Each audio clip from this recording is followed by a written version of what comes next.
welcome Peter Gorgels. Peter Gorgels is the manager of digital products at the Rjksmusem, including the museum's website, the online collection, and the Rjks Studio. Since 2002, he has led a number of award-winning digital projects for the Rjksmusem. So welcome again, Peter. I wanted to start this conversation to talk about your new platform, the Stories platform at the Rjksmusem. So you've called this a Netflix-inspired stories platform. I was wondering, why did you choose Netflix as your inspiration for this? Could you speak a little about this new offering? Okay, well, good afternoon from Amsterdam, from my home office. We have a new website since 2 weeks,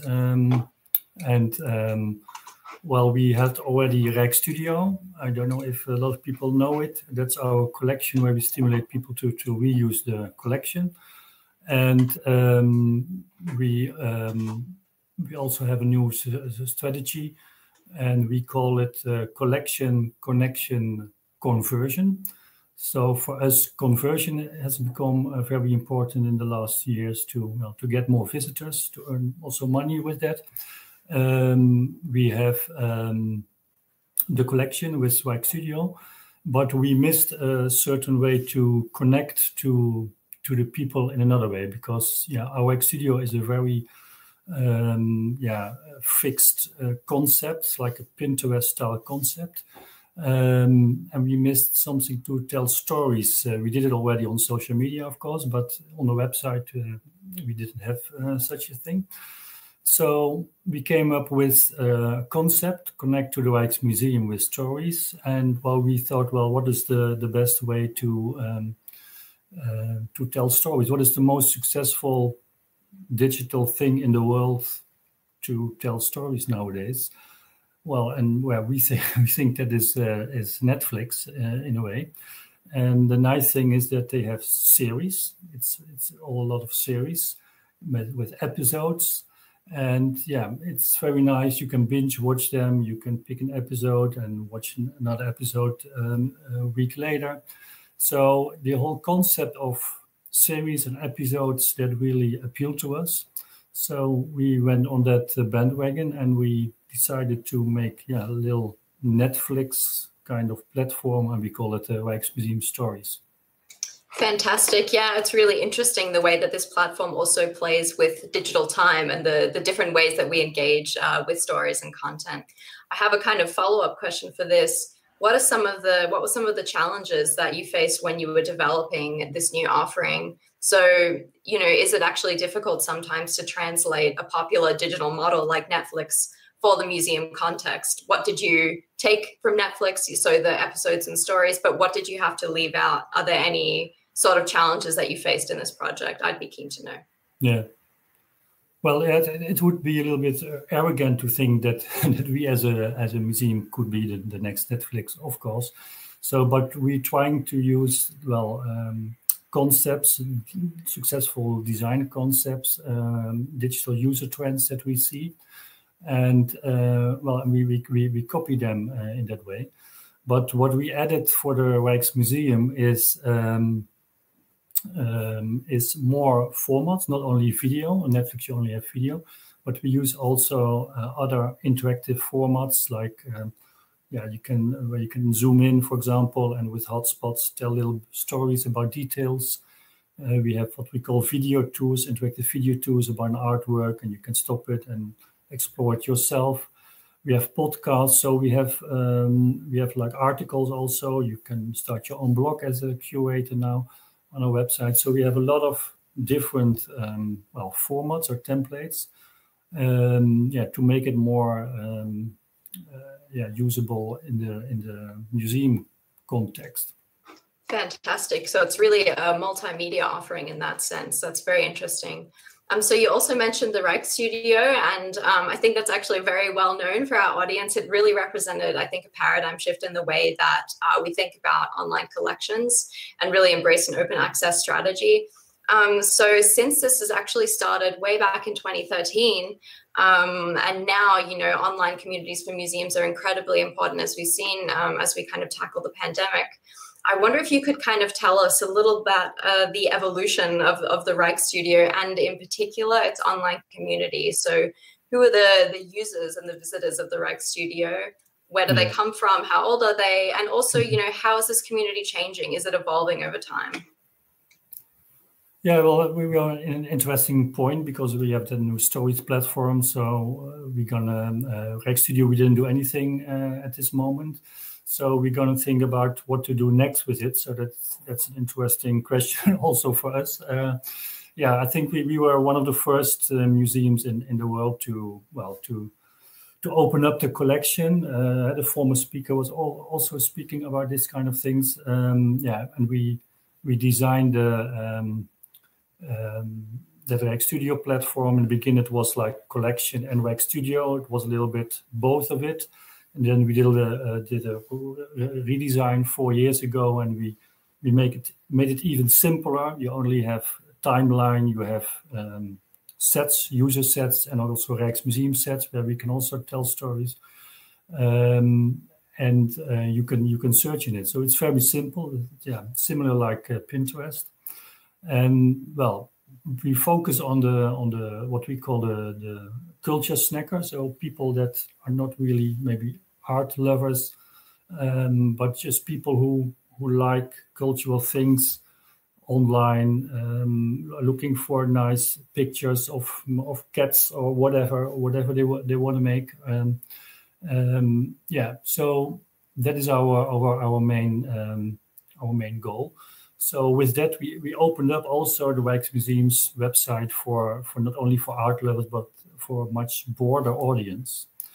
So what we see also, we designed it in a way that also art lovers, but also professionals could also make use of the same tools. So they can also make collections for their papers, for their research.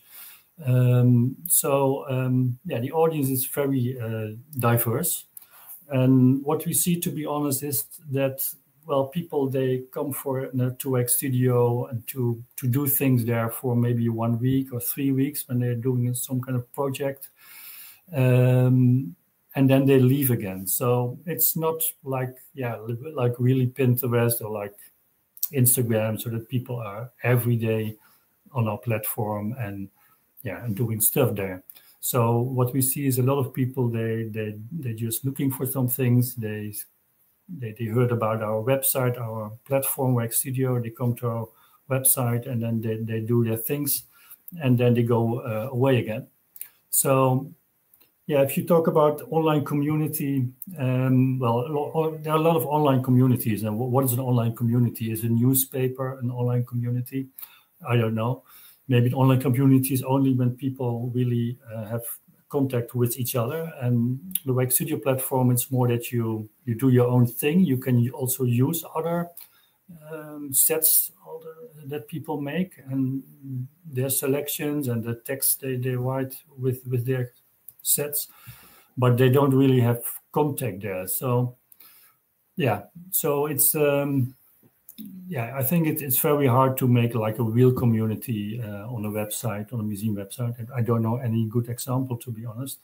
We do that more on like Facebook or Twitter or Instagram or TikTok nowadays. We also on TikTok. Yeah, so. Great. Yeah, I mean, fantastic to hear that you're also on TikTok, always keeping up then with the latest platforms, which is very cool. There are two kind of interesting points that came out of this, I think. You know, one is that you actually had a redesign of the platform. And the second thing is that it seems like you look actually, you know, at how users use the platform. You know, what do they actually want to do in this platform? Maybe they don't need all these crazy social features, but they actually use the tools in a very specific way.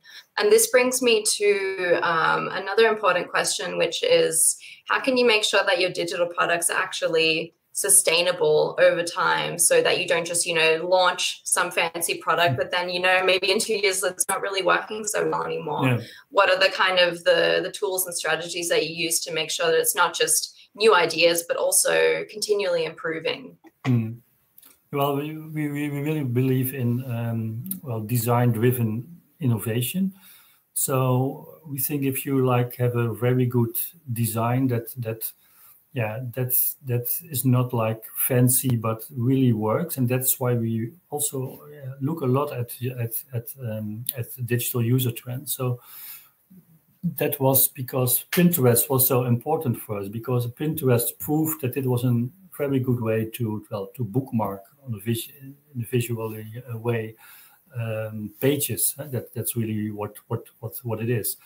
So before that, there wasn't such an interaction model. It didn't exist, and Pinterest proved that it could work. So we really copied that, and by copying it, it became successful because people seem to like that way of browsing to visual things and collecting them. So I think that's very important to look at the digital user trends, to see what is really successful, that is relevant for what you're trying to do, what we're trying to do, and for our audiences. And try to design that in a way that is really useful to the audience and has really added value. And that's a way. I think that Rjks Studio is still on our new website, and it's still not. How do you say it? It still fits in there. So that is one way to look at it. Another way is you have to have a very good infrastructure also. So we have very good intern systems like Adlib for collection management system, and an asset management system, and then customer relations management, all that kind of systems, and it work together in a good way. And if you have that, then you can build on that in an in-between layer for our website and our app. And if you do new things on it, then it's more easy, because you have that very good infrastructure. You can connect things to each other in a very easy way. So so that are the two most important things, so like design-driven innovation and building on a very good infrastructure. Fantastic. Yeah, I think that's a really interesting point about this kind of, that the users might not see, but this hidden infrastructure is actually very crucial to having these successful digital products. I wanted to maybe go from there to think about maybe on a more personal level, what are some of the challenges that you faced, in building up this infrastructure, in building the organizational culture at the Rjksmusem that is oriented towards this kind of design-driven innovation? So what are some of the key professional challenges maybe that you faced? Yeah, well, the challenges are always there, because, we have for example, we have a very broad collection with like Asiatic art, Dutch paintings, ship models. So it's very, and everybody wants to have his own website in a way that fits maybe the most for his collection. But we think if we're gonna build that, then we have to build 40 websites, and that's not what we want to do. And we also think in the end that the audience also don't want to have this. So that's why simplicity is very important for us in that design-driven innovation. And sometimes it's hard to convince people to go on that bandwagon and to say, well, we think this is the best solution for 80% of our collections. And that people that are not suited in a perfect way, they have to give in a little bit. So that's always a discussion we have to. We have to have in the museum. So that makes sense. It's always a lot of compromise and kind of figuring out all these different actors that are involved and what roles they want to play. I mean, but I think compromise is not a good word, if I can say so, because compromise would say that it makes it that the compromise is that everybody gives in. But we think that we can build something for 80-90% of the people that are really enthusiastic with it and can work with it very well, like Rjks Studio and hopefully the Stories platform. Are you also working on transferring or kind of connecting validated learnings from one project and carrying them to another digital project? So is there a transfer of knowledge that's happening also in your work? Yeah, of course we try, and we also very lot of testing with social media, all kind of content. So we come up with social posts that are very successful or not so successful, and we analyze why it is, and then if we try to think about the TikTok or our new stories platform, what kind of series we could develop. We are also looking what we learned from those other platforms and all those little experiments, because every social post is an experiment, you could say. We try to learn from that. Fantastic. Yeah, I mean, I also have another great question from audience member Antje Schmidt. So Antje is asking, how much of the marketing budget, in percent of the whole marketing budget, is used to promote the website and the Rjksstudio approximately? So nice getting into the technical questions here, but I think it's if you'd be happy to answer, that would be great. To be honest, I don't know exactly, but I think it's maybe 20-30%, I would say. But now, we live in this strange Corona times. So now you see a shift because the Rjksmusem cannot welcome a lot of visitors this year, and at the moment. So a lot of marketing budget is from the museum visitors is going to our website project. So that is nice for us as the digital team. It's not so nice for the Rjksmusem, because at the end we like also a lot of visitors, and also we earn money with that. So that's very important for us also. I wonder if you could speak a little bit about, I mean, we spoke earlier about this, the digital user trends, and obviously things are shifting very much in terms of COVID-19. I was wondering if you have any kind of insights into how you see things evolving, any future predictions in terms of user trends in the museum context, or maybe more broadly among digital platforms, any kind of future insights there?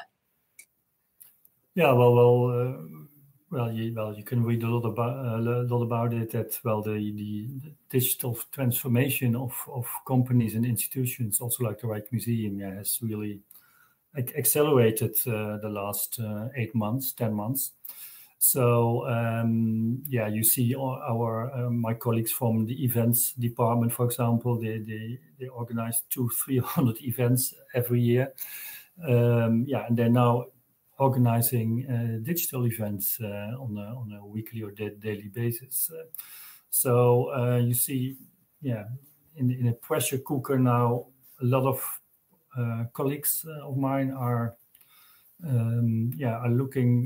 trying to have those new digital skills and to make digital projects, and then we see the challenge that we see that a lot of people want to copy what they do in the museum to digital, and we think that's not always possible. So you have to find also there new concepts that really work in the digital world, and not just copy what you do in the physical museum. So we see a very big shift there. And we see it also as a big opportunity. So the amount of visitors on our website, for example, hasn't decreased since last year, because a lot of people are doing things from home, and they're looking for interesting things, and they come to our website. So we see very good possibilities also when the pandemic hopefully ends as soon as possible, that we can keep those digital visitors, keep them, because people are now more used to it, that there are interesting things also on the museum website. So this is for us very interesting times in that way. Indeed. And I'm kind of following on from this. We have two audience questions, both concerning this idea of having a digital team or a digital culture at your workplace. So Dominic Bunish asks, do you have special internal trainings to make sure that your staff's mindset is as digital as possible?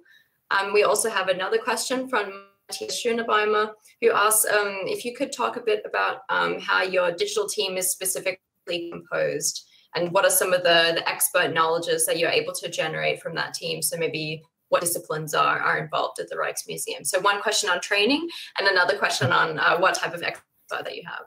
Yeah, to be honest, we don't have a lot of training in that way. So people are learning now just on the job, as to say, because they have to do things. As we all learn to use Teams or Zoom this year. So yeah, I think that the museum is really thinking about some kind of trainings for a lot of people. Maybe in the next year, because we also have budget cuts. So yeah, we have to. I don't know exactly what's going to happen there, but I think like the digital skills in the whole museum, I think we see now that they really have to improve to let a lot of colleagues that the digital is not their job, but they have to do also digital, make the digital products and services. So I think that really has to speed up. And the other thing is, well, we have a digital team with a head of digital. I'm more in charge of the digital products. We do social media with a social media manager. We have content creatives, web editors, and online marketeers. So that's a little bit a part of us. And then we have people from sales, but they are not really part of our department, but well, part of our larger department. So yeah, I hope we can increase this digital transformation in the next year a lot. So yeah. Fantastic. Yeah, I mean, I think it's a great goal, and I was also curious to maybe ask you a bit more personally about your own experiences with this. You know, you do really need to learn on the job a lot of these digital competencies, and I was wondering, you know, throughout your career, what are some of the skills that you've had to kind of learn to kind of keep up with the changing world, and also maybe, you know, do you think that in general people working in the museum space should be trained differently, or should we see any shifts in terms of education or professional education offerings, things like this? Yeah, well, personally, the thing for me was the biggest thing that had the Scrum, agile working, validated learning. Well, a lot of words for the same approach. I think that was the main shift that we learned. For that I personally learned in the last 15 years. That was the biggest change. For the rest, yeah, it's like long life learning. So you have always keep up with the newest developments, and see what's really interesting to go on. There's a lot of stuff like VR and AR. It's always the question. Well, it's like hip and happening, but yeah, when is the moment that you really go on that bandwagon? So yeah, like skills like that. So like really have, again, focus on that user trends that are relevant for us. I think that's a very important skill. The second question I didn't get very well. So. Yeah, I mean, do you think that there should be a broader educational offering somehow, you know, whether it's in university training, or should there be more professional programs in general? You know, if it's for the museum, for anyone involved in museum work, particularly people where the digital isn't their main job, you know, should we be supporting them more? Yeah, we talked about this earlier, a few minutes ago. That I think that really would help to let people understand more about digital, also how you make digital products, but also about how do they work, what is interaction design. So that really really would help. Like we call it like the 21st digital skills, I think. So yeah, and yeah, with the Corona pandemic, it's really speeding up the need of this kind of skills and training. Fantastic. Therefore. Yeah, definitely. So we're now kind of at the end of the session. So thank you everyone who shared really interesting questions in the chat. It's been a great conversation, going from very broad trends and also looking at the kind of specifics of how this all works within organizations. So it's been great. I'd like to thank you very much, Peter, for joining us today. Thank you for having me.